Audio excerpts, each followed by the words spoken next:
Rich Dad Poor Dad, written by Robert Kiyosaki. Lesson 2, Why Teach Financial Literacy? It's not how much money you make. It's how much money you keep. In 1990, Mike took over his father's empire and is, in fact, doing a better job than his dad did. We see each other once or twice a year on the golf course. He and his wife are wealthier than you could imagine. Rich Dad's empire is in great hands, and Mike is now grooming his son to take his place, as his dad had groomed us. In 1994, I retired at the age of 47, and my wife Kim was 37. Retirement does not mean not working. For us, it means that, barring unforeseen cataclysmic changes, we can work or not work, and our wealth grows automatically, staying ahead of inflation. Our assets are large enough to grow by themselves. It's like planting a tree. You water it for years, and then one day it doesn't need you anymore. Its roots are implanted deep enough. Then the tree provides shade for your enjoyment. Mike chose to run the empire, and I chose to retire. Whenever I speak to groups of people, they often ask what I would recommend that they do. How do I get started? Is there a book you would recommend? What should I do to prepare my children? What is your secret to success? How do I make millions? Whenever I hear one of these questions, I am reminded of the following story. In 1923, a group of our greatest leaders and richest businessmen held a meeting at the Edgewater Beach Hotel in Chicago. Among them were Charles Schwab, head of the largest independent steel company, Samuel Insull, president of the world's largest utility, Howard Hopson, head of the largest gas company, Ivar Kruger, president of International Match Company, one of the world's largest companies at that time, Leon Fraser, president of the Bank of International Settlements, Richard Whitney, president of the New York Stock Exchange, Arthur Cotton and Jesse Livermore, two of the biggest stock speculators, and Albert Fall, a member of President Harding's cabinet. 25 years later, 9 of these titans ended their lives as follows. Schwab died penniless after living for 5 years on borrowed money. Insull died broke in a foreign land, and Kruger and Cotton also died broke. Hopson went insane. Whitney and Albert Fall were released from prison, and Fraser and Livermore committed suicide. I doubt if anyone can say what really happened to these men. If you look at the date, 1923, it was just before the 1929 market crash and the Great Depression, which I suspect had a great impact on these men and their lives. The point is this: today we live in times of greater and faster change than these men did. I suspect there will be many booms and busts in the coming years that will parallel the ups and downs these men faced. I am concerned that too many people are too focused on money and not on their greatest wealth, their education. If people are prepared to be flexible, keep an open mind and learn, they will grow richer and richer despite tough changes. If they think money will solve problems, they will have a rough ride. Intelligence solves problems and produces money. Money without financial intelligence is money soon gone. Most people fail to realize that in life, it's not how much money you make. It's how much money you keep. We've all heard stories of lottery winners who are poor, then suddenly rich, and then poor again. They win millions, yet are soon back where they started. Or stories of professional athletes, who at the age of 24 are earning millions, but are sleeping under a bridge 10 years later. I remember a story of a young basketball player who a year ago had millions. Today, at just 29, he claims his friends, attorney, and accountant took his money, and he was forced to work at a car wash for minimum wage. He was fired from the car wash because he refused to take off his championship ring as he was wiping off the cars. His story made national news and he is appealing his termination, claiming hardship and discrimination. He claims that the ring is all he has left and if it was stripped away, he'll crumble. I know so many people who became instant millionaires. And while I am glad some people have become richer and richer, I caution them that in the long run, it's not how much money you make. It's how much you keep, and how many generations you keep it. So when people ask, where do I get started?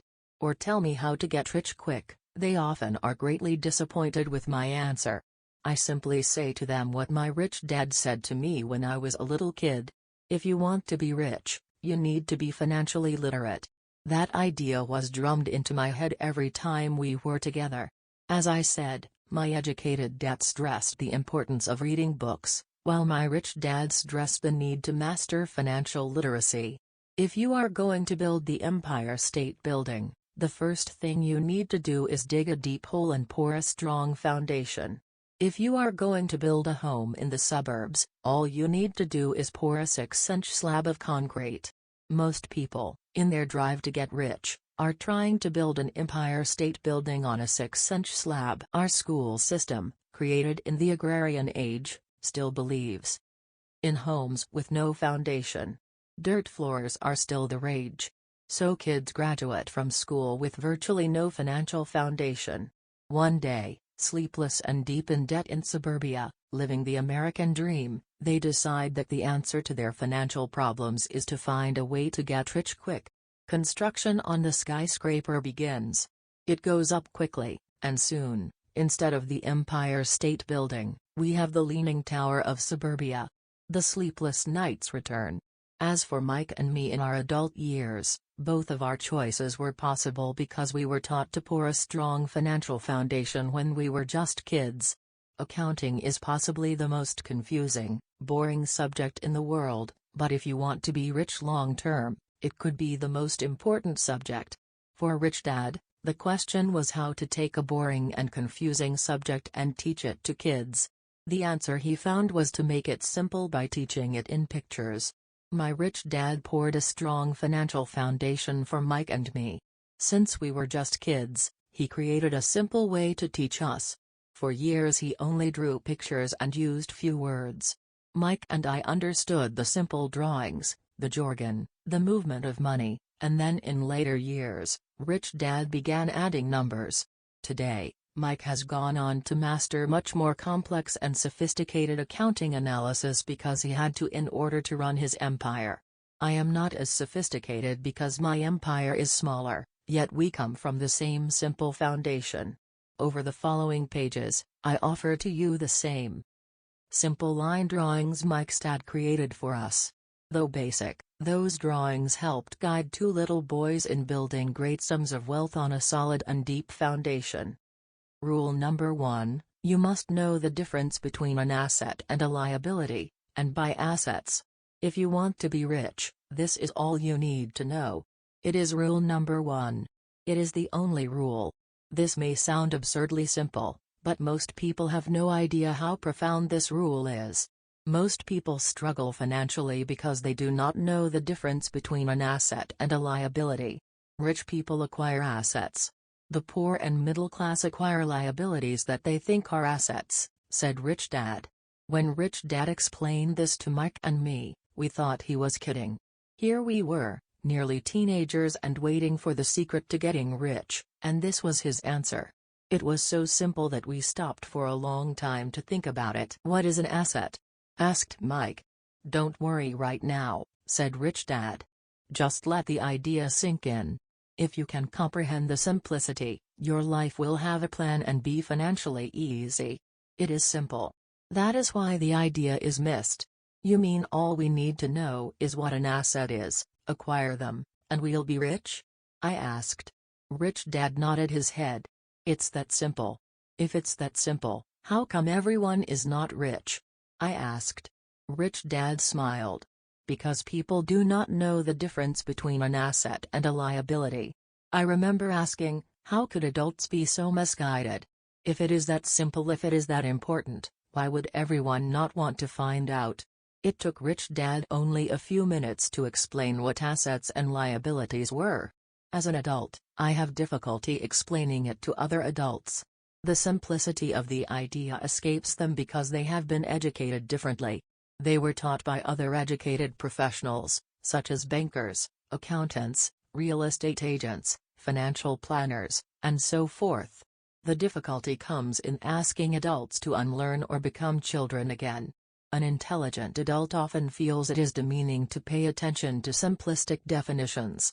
Rich Dad believed in the KISS principle, keep it simple, stupid, or keep it super simple, so he kept it simple for us, and that made our financial foundation strong. So what causes the confusion? How could something so simple be so screwed up? Why would someone buy an asset that was really a liability? The answer is found in basic education. We focus on the word literacy and not financial literacy. What defines something to be an asset or a liability are not words. In fact, if you really want to be confused, look up the words asset and liability in the dictionary. I know the definition may sound good to a trained accountant, but for the average person, it makes no sense. But we adults are often too proud to admit that something does not make sense. To us young boys, Rich Dad said, what defines an asset are not words, but numbers. And if you can't read the numbers, you can't tell an asset from a hole in the ground. In accounting, Rich Dad would say, it's not the numbers, but what the numbers are telling you. It's just like words. It's not the words, but the story the words are telling you. If you want to be rich, you've got to read and understand numbers. If I heard that once, I heard it 1,000 times from my rich dad. And I also heard, the rich acquire assets, and the poor and middle class acquire liabilities. Here is how to tell the difference between an asset and a liability. Most accountants and financial professionals do not agree with the definitions, but these simple drawings were the start of strong financial foundations for two young boys. An asset is something that puts money in my pocket. A liability is something that takes money out of my pocket. This is really all you need to know. If you want to be rich, simply spend your life buying assets. If you want to be poor or middle class, spend your life buying liabilities. Illiteracy, both in words and numbers, is the foundation of financial struggle. If people are having difficulties financially, there is something that they don't understand, either in words or numbers. The rich are rich because they are more literate in different areas than people who struggle financially. So if you want to be rich and maintain your wealth, it's important to be financially literate, in words as well as numbers. The arrows in the diagrams represent the flow of cash, or cash flow. Numbers alone mean little, just as words out of context mean little. It's the story that counts. In financial reporting, reading numbers is looking for the plot, the story of where the cash is flowing. In 80% of most families, the financial story paints a picture of hard work to get ahead. However, this effort is for naught because they spend their lives buying liabilities instead of assets. The reason I started with the story of the richest men in America is to illustrate the flaw in believing that money will solve all problems. That is why I cringe whenever I hear people ask me how to get rich quicker, or where they should start. I often hear, I'm in debt, so I need to make more money. But more money will often not solve the problem. In fact, it may compound the problem. Money often makes obvious our tragic human flaws, putting a spotlight on what we don't know. That is why, all too often, a person who comes into a sudden windfall of cash, let's say an inheritance, a pay raise, or lottery winnings, soon returns to the same financial mess, if not worse, than the mess they were in before. Money only accentuates the cash flow pattern running in your head. If your pattern is to spend everything you get, most likely an increase in cash will just result in an increase in spending. Thus, the saying, a fool and his money is one big party. I have said many times that we go to school to gain scholastic and professional skills, both of which are important. We learn to make money with our professional skills. In the 1960s, when I was in high school, if someone did well academically, people assumed this bright student would go on to be a medical doctor because it was the profession with the promise of the greatest financial reward. Today, doctors face financial challenges I wouldn't wish on my worst enemy: insurance companies taking control of the business, managed health care, government intervention, and malpractice suits. Today, kids want to be famous athletes, movie stars, rock stars, beauty queens, or CEOs because that is where fame, money, and prestige are. That is the reason it is so hard to motivate kids in school today. They know that professional success is no longer solely linked to academic success, as it once was. Because students leave school without financial skills, millions of educated people pursue their profession successfully, but later find themselves struggling financially. They work harder but don't get ahead. What is missing from their education is not how to make money, but how to manage money. It's called financial aptitude, what you do with the money once you make it, how to keep people from taking it from you, how to keep it longer, and how to make that money work hard for you. Most people don't understand why they struggle financially because they don't understand cash flow. A person can be highly educated, professionally successful, and financially illiterate. These people often work harder than they need to because they learned how to work hard, but not how to have their money work hard for them. How the quest for a financial dream turns into a financial nightmare. The classic story of hardworking people has a set pattern. Recently married, the happy, highly educated young couple moves into one of their grand-rented apartments. Immediately, they realize that they are saving money because two can live as cheaply as one. The problem is the apartment is cramped. They decide to save money to buy their dream home so they can have kids. They now have two incomes, and they begin to focus on their careers. Their incomes begin to increase. As their incomes go up, their expenses go up as well. The number one expense for most people is taxes. Many people think it's income tax, but for most Americans, their highest tax is Social Security. As an employee, it appears as if the Social Security tax combined with the Medicare tax rate is roughly 7.5%, but it's really 15% since the employer must match the Social Security amount. In essence, it is money the employer can't pay you. On top of that, you still have to pay income tax on the amount deducted from your wages for Social Security tax, the income you never received because it went directly to Social Security through withholding. Going back to the young couple, as a result of their incomes increasing, they decide to buy the house of their dreams. Once in their house, they have a new tax, called property tax. Then they buy a new car, new furniture, and new appliances to match their new house. All of a sudden, they wake up and their liabilities column is full of mortgage and credit card debt. Their liabilities go up. They're now trapped in the rat race. Pretty soon a baby comes along and they work harder. The process repeats itself. Higher incomes cause higher taxes, also called bracket creep.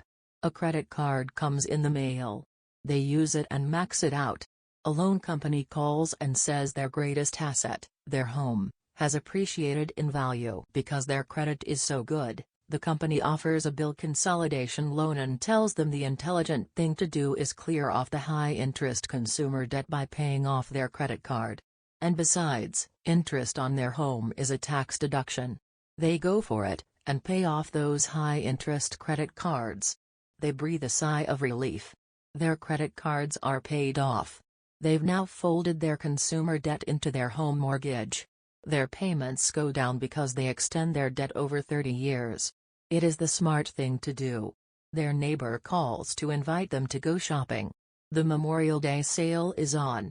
They promise themselves they'll just window shop, but they take a credit card, just in case.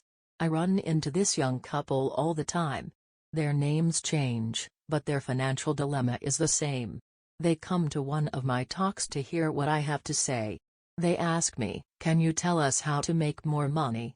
They don't understand that their trouble is really how they choose to spend the money they do have. It is caused by financial illiteracy and not understanding the difference between an asset and a liability.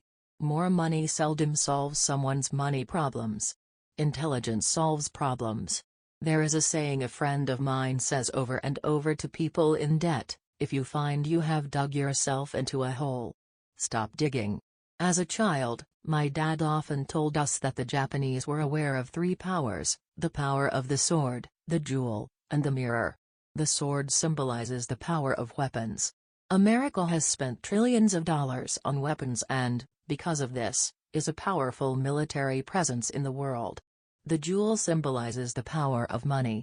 There is some degree of truth to the saying, remember the golden rule. He who has the gold makes the rules. The mirror symbolizes the power of self-knowledge. This self-knowledge, according to Japanese legend, was the most treasured of the three. All too often, the poor and middle class allow the power of money to control them. By simply getting up and working harder, failing to ask themselves if what they do makes sense, they shoot themselves in the foot as they leave for work every morning. By not fully understanding money, the vast majority of people allow its awesome power to control them. If they used the power of the mirror, they would have asked themselves, does this make sense? All too often, instead of trusting their inner wisdom, that genius inside, most people follow the crowd. They do things because everybody else does them. They conform, rather than question. Often, they mindlessly repeat what they have been told. Diversify. Your home is an asset. Your home is your biggest investment. You get a tax break for going into greater debt. Get a safe job. Don't make mistakes. Don't take risks. It is said that the fear of public speaking is a fear greater than death for most people. According to psychiatrists, the fear of public speaking is caused by the fear of ostracism, the fear of standing out, the rich dad poor dad fear of criticism, the fear of ridicule, and the fear of being an outcast. The fear of being different prevents most people from seeking new ways to solve their problems. That is why my educated dad said the Japanese valued the power of the mirror the most, for it is only when we look into it that we find the truth. Fear is the main reason that people say, play it safe. That goes for anything, be it sports, relationships, careers, or money. It is that same fear, the fear of ostracism, that causes people to conform to, and not question, commonly accepted opinions or popular trends. Your home is an asset. Get a bill consolidation loan, and get out of debt. Work harder. It's a promotion. Someday I'll be a vice president. Save money. When I get a raise, I'll buy us a bigger house. Mutual funds are safe. Many financial problems are caused by trying to keep up with the Joneses. Occasionally, we all need to look in the mirror and be true to our inner wisdom rather than our fears. By the time Mike and I were 16 years old, we began to have problems in school. We were not bad kids. We just began to separate from the crowd. We worked for Mike's dad after school and on weekends. Mike and I often spent hours after work just sitting at a table with his dad while he held meetings with his bankers, attorneys, accountants, brokers, investors, managers, and employees.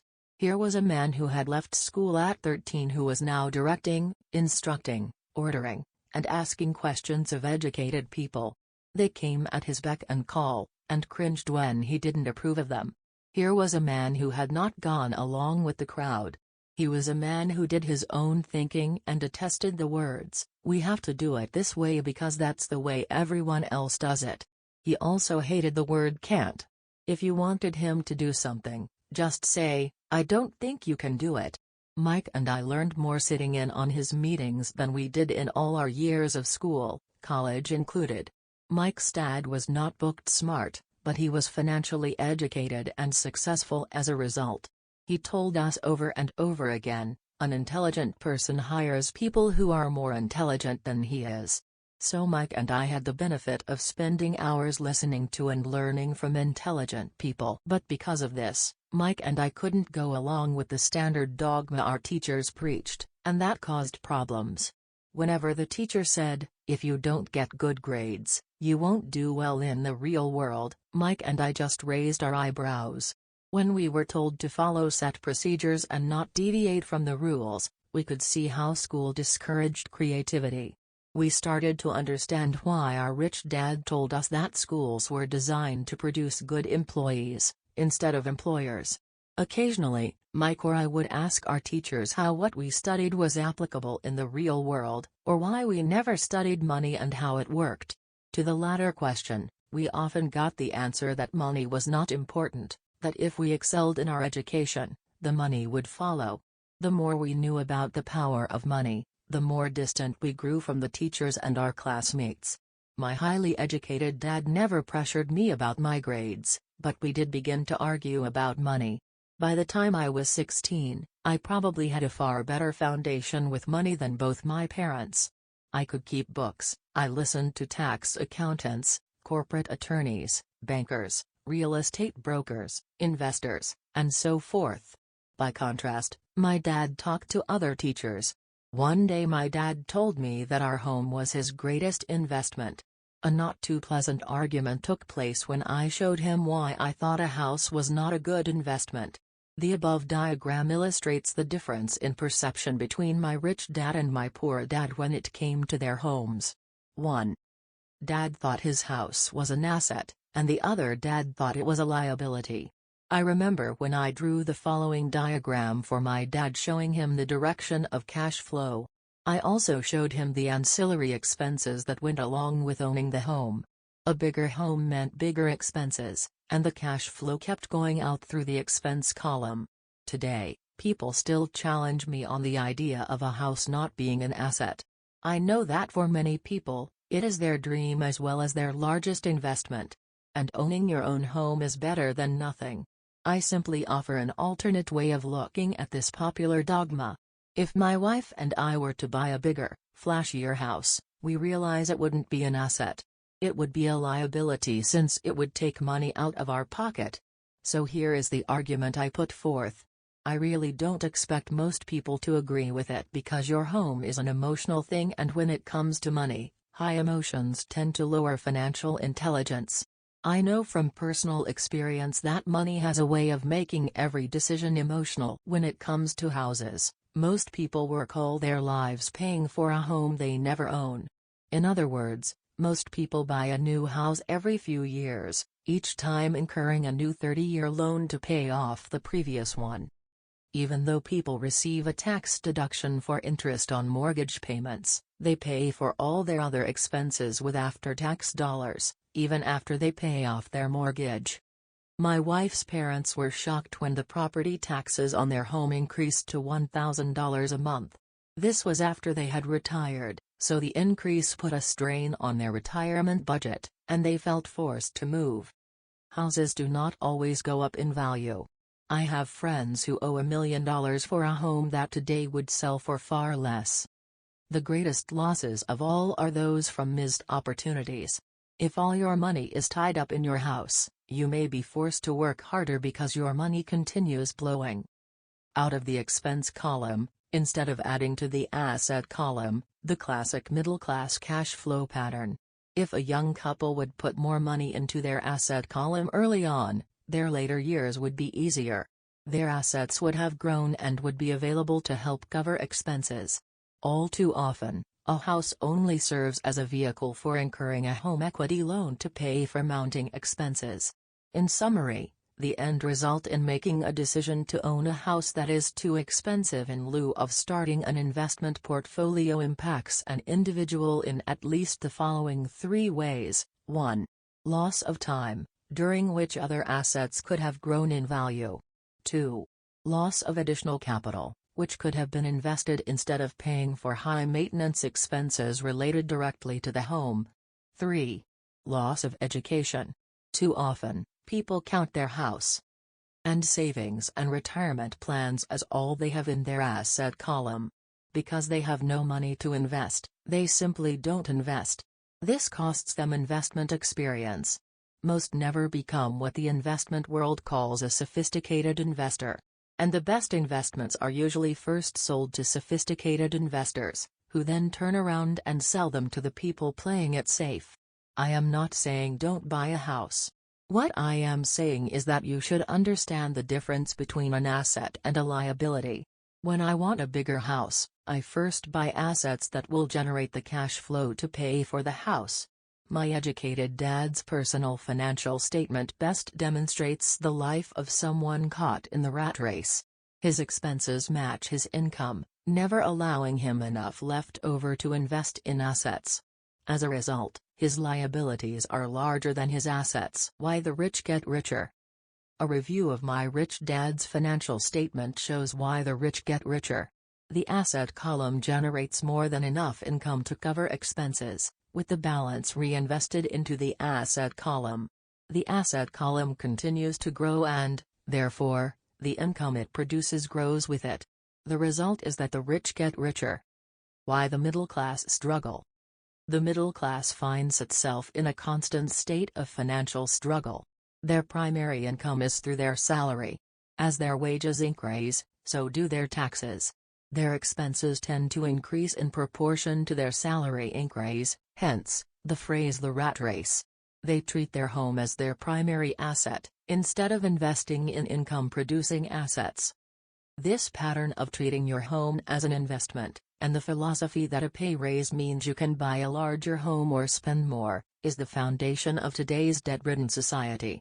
Increased spending throws families into greater debt and into more financial uncertainty, even though they may be advancing in their jobs and receiving raises on a regular basis. This is high-risk living caused by weak financial education. The massive loss of jobs in recent times proves how shaky the middle class really is financially. Company pension plans are being replaced by 401k plans. Social Security is obviously in trouble and can't be relied upon as a source for retirement. Panic has set in for the middle class. Today, mutual funds are popular because they supposedly represent safety. Average mutual fund buyers are too busy working to pay taxes and mortgages, save for their children's college, and pay off credit cards. They do not have time to study investing, so they rely on the expertise of the manager of a mutual fund. Also, because the mutual fund includes many different types of investments, they feel their money is safer because it is diversified. This educated middle class subscribes to the dogma put out by mutual fund brokers and financial planners: play it safe. Avoid risk. The real tragedy is that the lack of early financial education is what creates the risk faced by average middle class people. The reason they have to play it safe is because their financial positions are tenuous at best. Their balance sheets are not balanced.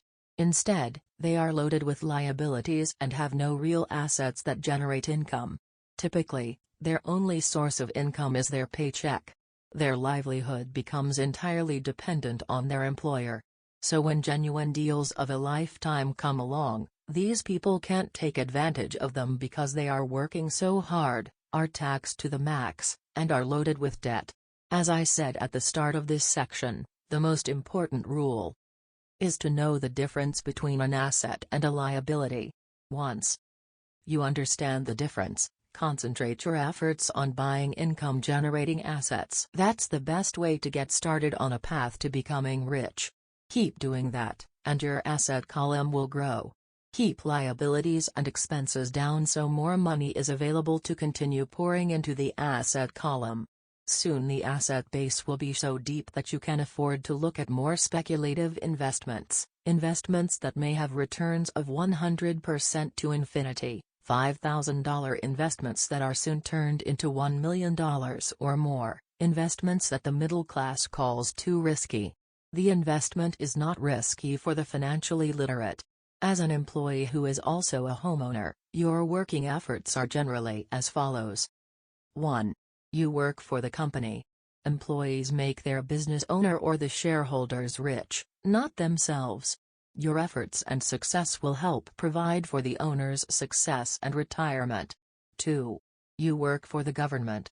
The government takes its share from your paycheck before you even see it. By working harder, you simply increased the amount of taxes taken by the government. Most people work from January to May just for the government. 3. You work for the bank. After taxes, your next largest expense is usually your mortgage and credit card debt.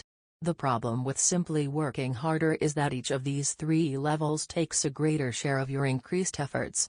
You need to learn how to have your increased efforts benefit you and your family directly. Once you have decided to concentrate on minding your own business, focusing your efforts on acquiring assets instead of a bigger paycheck, how do you set your goals? Most people must keep their job and rely on their wages to fund their acquisition of assets. As their assets grow, how do they measure the extent of their success? When does someone know that they are rich, that they have wealth? As well as having my own definitions for assets and liabilities, I also have my own definition of wealth.